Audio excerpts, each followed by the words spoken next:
Let's proceed further and see the interior of the other chambers of the heart. We'll start with the right ventricle.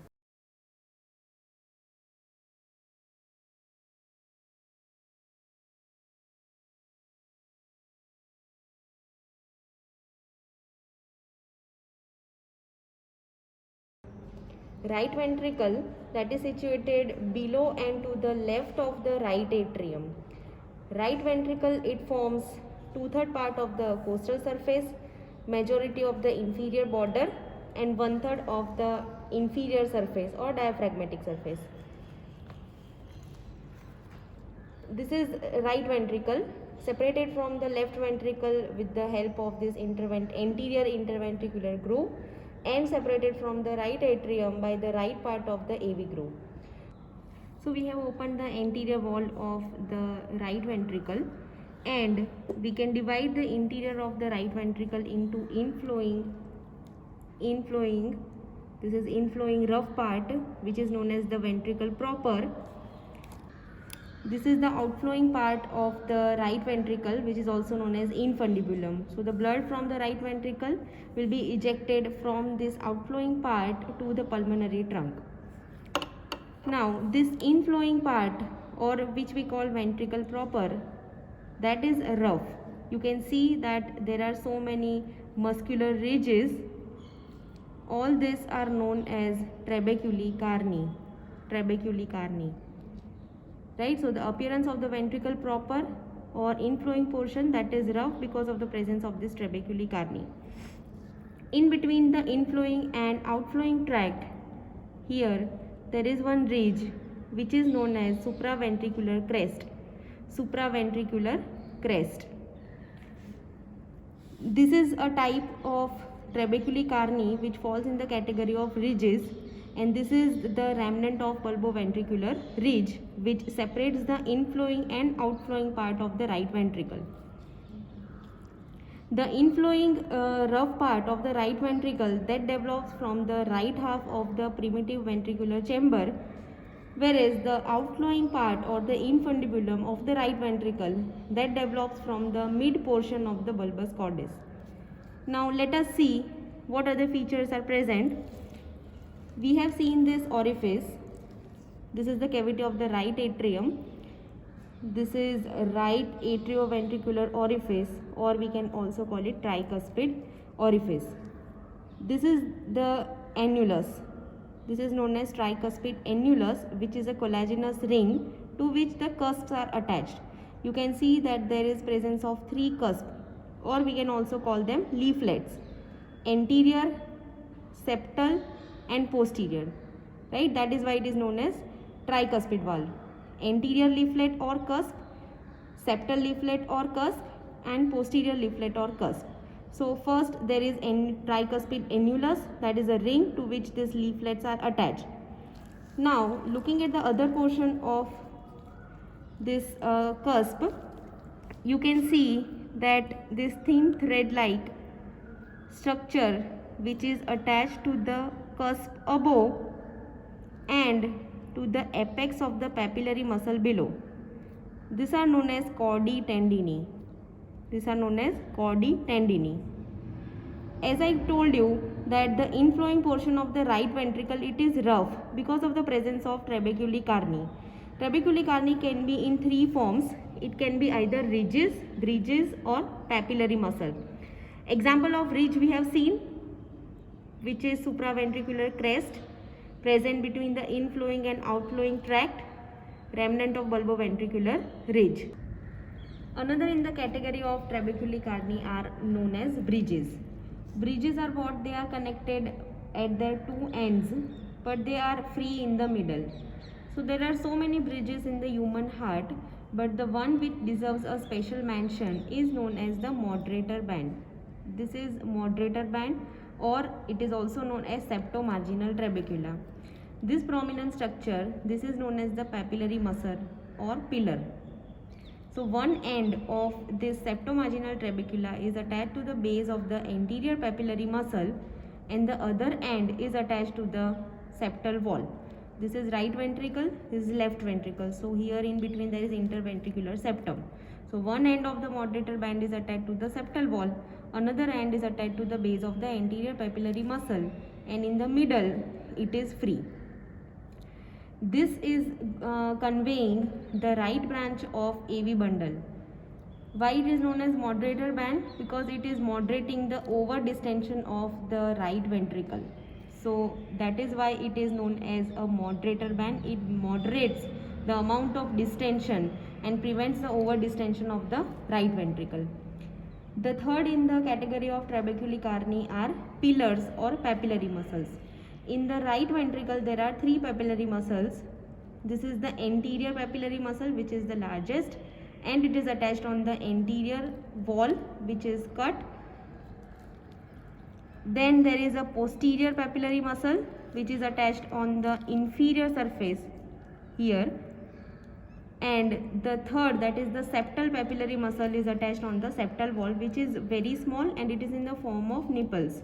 So we will not be able to see it, but the most prominent, which we can very nicely appreciate, it is known as pillars or papillary muscle, the base of which is attached to the ventricular wall, whereas the free end, it is giving attachment to the chordae tendineae, right? These are known as chordae tendineae, and the chordae tendineae in turn are attached to the leaflets of the AV cusp, leaflets of the AV orifice, right? These are the leaflets, these are chordae tendineae, and these are the papillary muscles.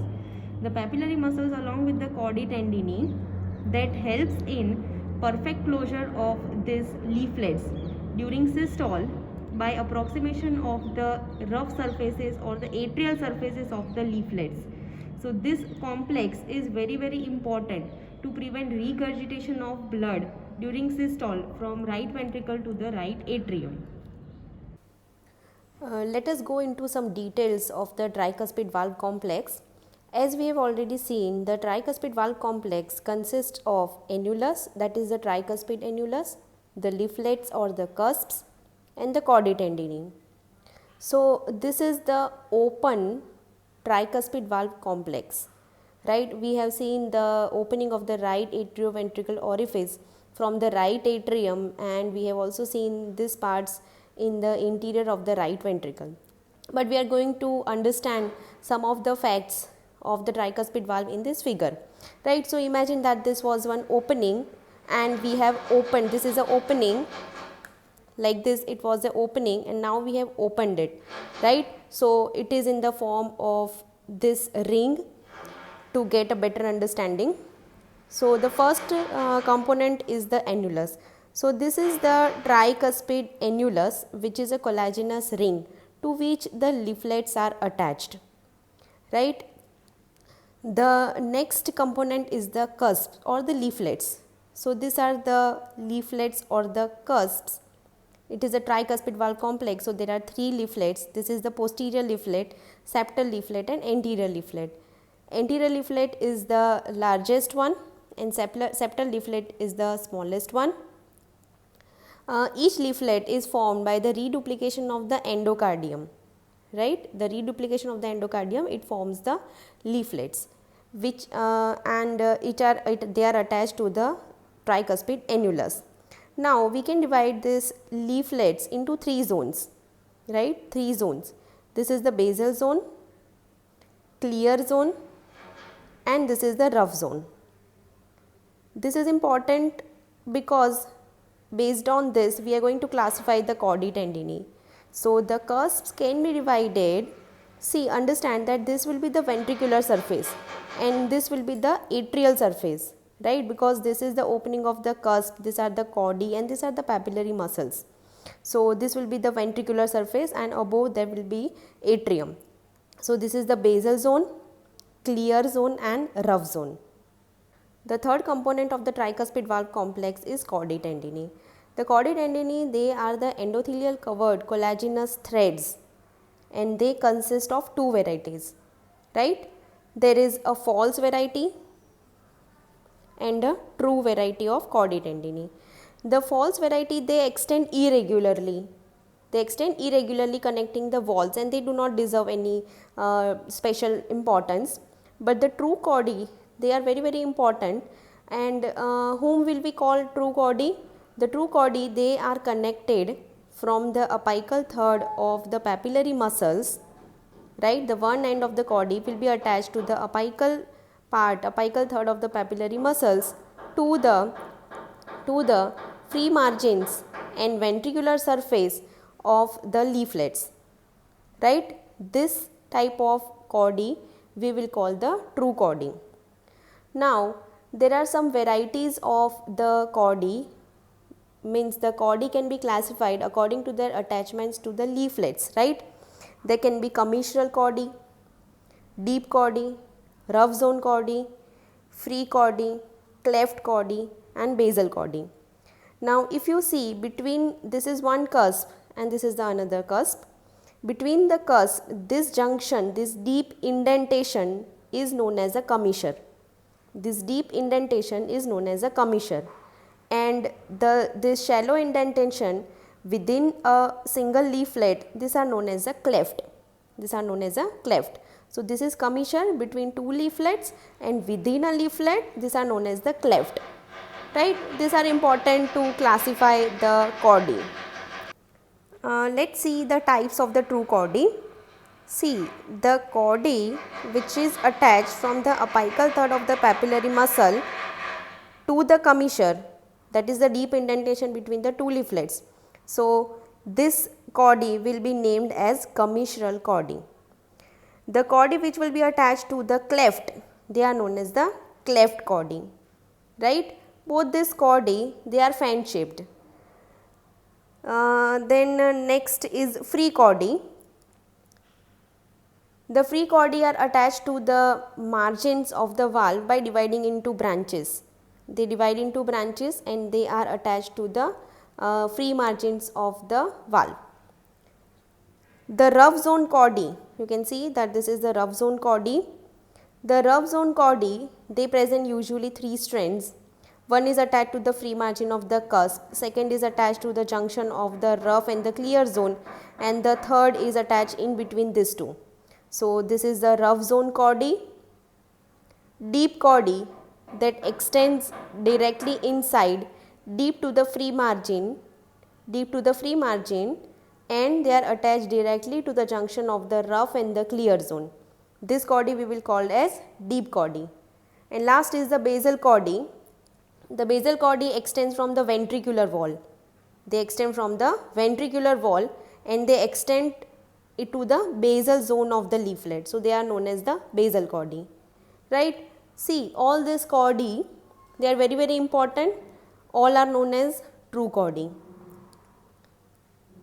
This entire tricuspid valve complex, along with this papillary muscle and the chordae tendineae, they are very, very important to regulate the perfect closure of this tricuspid valve during systole, right? By approximating the atrial surface of the rough zones of the leaflets, they are approximated and the orifice is closed during the systole. So this is very, very important for preventing the regurgitation of the blood during systole from right ventricle to right atrium. So that is all about the interior of the right ventricle, where we have seen the rough inflowing part, smooth outflowing part, which is also known as infundibulum, separated by supraventricular crest, and other important structures or features of the interior. Now let's move to another chamber. We are seeing the heart from the posterior side. This is the posterior surface and this is the diaphragmatic surface. This is your left atrium. This is right atrium. This is left atrium. We are going to see the interior of the left atrium. Left atrium, it is situated entirely posterior except a part of the left auricle, which also forms a part of sternocostal surface, right? Otherwise, rest of the left atrium, that is situated posteriorly, it forms 2/3 of the base of the heart. Also here posterior to the left atrium, we have seen the position of the oblique pericardial sinus. Upper border of left atrium, above it we have seen the position of the transverse sinus.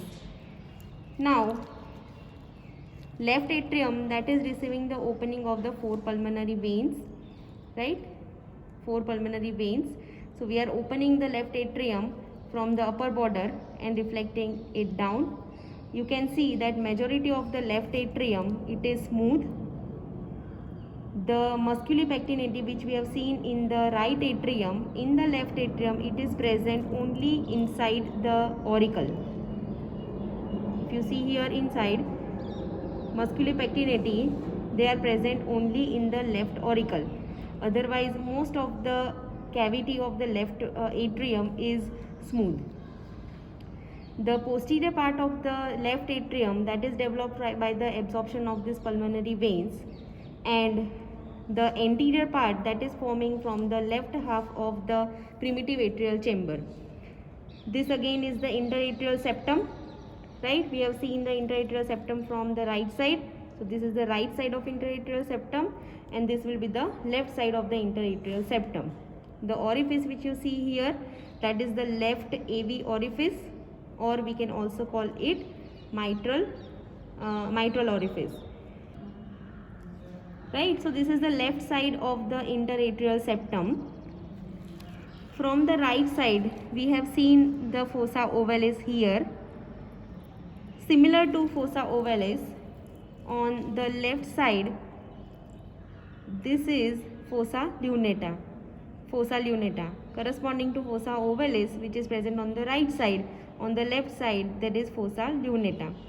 So no much features are present in the left atrium because majority of the portion is smooth.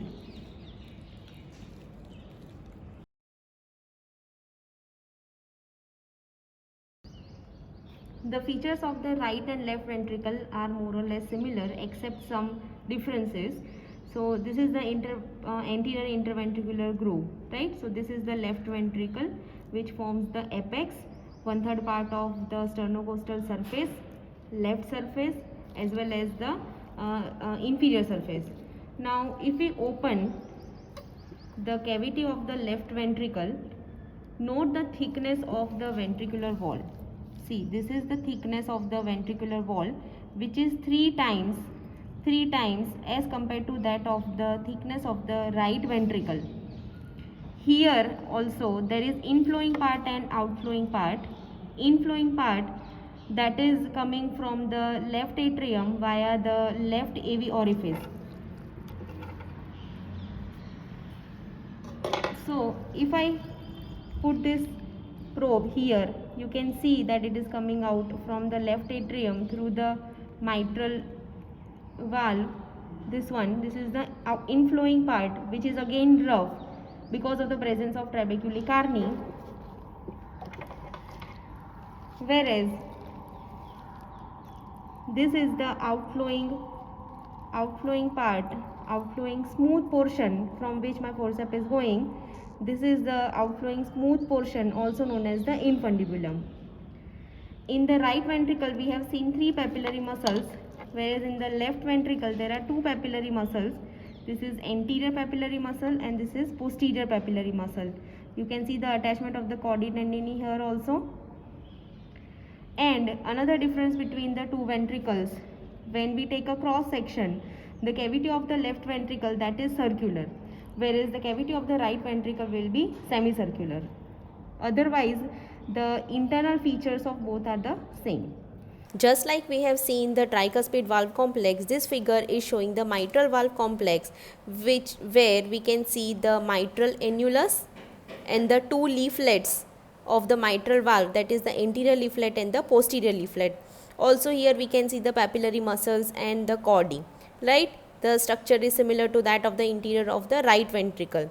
Here one chordae, it needs a special mention, which is known as the strut chordae. Strut chordae, it is the thickest of all the chordae which are present in the interior of the left ventricle, and this is a type of a rough zone chordae, right?